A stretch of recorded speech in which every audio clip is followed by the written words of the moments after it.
बिस्मिल्लाहिर्रहमानिर्रहीम। अस्सलाम वालेकुम माय यूट्यूब फैमिली, कैसे हैं आप सब। उम्मीद करती हूँ आप सब ठीक ठाक होंगे। मैं भी बिल्कुल ठीक हूँ। आज फिर से हाजिर हूँ अपनी एक नई वीडियो के साथ। आज की वीडियो में जो रेसिपी आपके साथ शेयर कर रही हूँ ये है बादाम कस्टर्ड का शरबत, जो कि बहुत ही मज़े का बन के रेडी होता है। तो चलें वीडियो को स्टार्ट करते हैं। यहाँ पर सबसे पहले एक फ्राई पैन लूँगी और उसमें 1 कप के बराबर पानी ऐड कर दूँगी। हाफ़ कप के बराबर इसमें साबूदाना ऐड करूँगी और इससे 5 to 6 मिनट हम कुक करेंगे तो ये बिल्कुल ट्रांसपेरेंट हो जाएगा।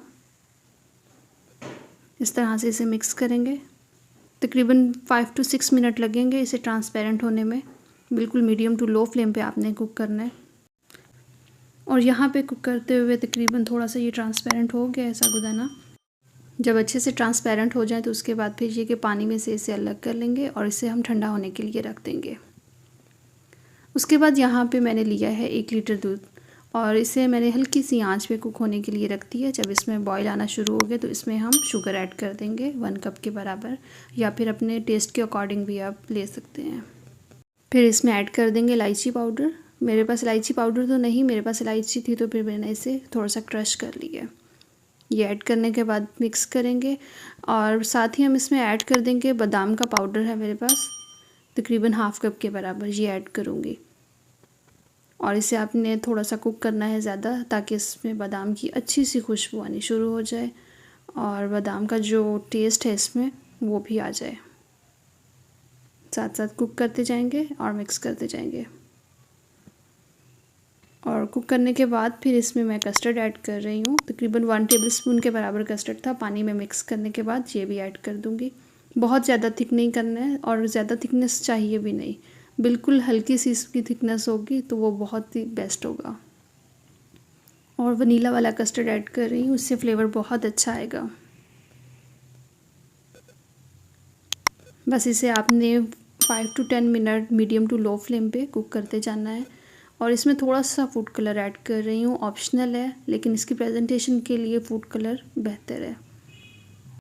तमाम चीज़ें ऐड करने के बाद थोड़ी देर कुक करेंगे तो इसकी जो कंसिस्टेंसी है वो बहुत अच्छी हो जाएगी। और बिल्कुल हल्की सी फ्लेम पे आपने कुक करना है इसे।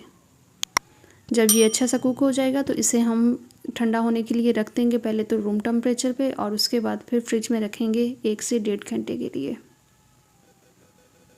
1 से 1.5 घंटा इसे मैंने फ्रिज में रखा है और ये अच्छे से ठंडा हो गया है। और ये देखें इसकी थिकनेस बहुत ही ज़बरदस्त हो गई है।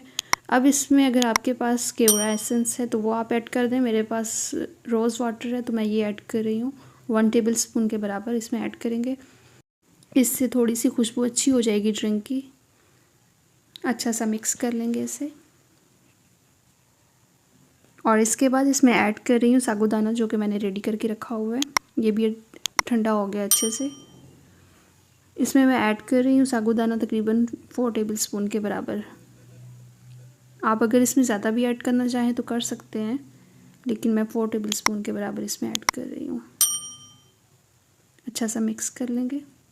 और इसके बाद हम इसमें ऐड करेंगे बेसिल सीड्स, जिसे हम तुख्म लंगा भी कहते हैं। ये भी मैंने भिगो के रख दिया था, तकरीबन 10 से 15 मिनट इसे भिगो के रखा है तो ये अच्छे से सॉग हो गया। ये ऐड करेंगे तकरीबन 2 टेबलस्पून के बराबर। ऐड करने के बाद अच्छा सा मिक्स कर लेंगे। और इसमें थोड़े से बादाम ऐड करूँगी, ये गार्निशिंग के लिए मैंने काट के रखे हुए हैं। आपके पास अगर पिस्ता है तो वो ऐड कर लें, ऑप्शनल है। जो भी आपके पास ड्राई फ्रूट है आप ऐड कर सकते हैं। थोड़ी सी आइस ऐड कर देंगे इसमें। अच्छा सा मिक्स करेंगे और बहुत ही कूल, बहुत ही मज़े का बन के रेडी होता है।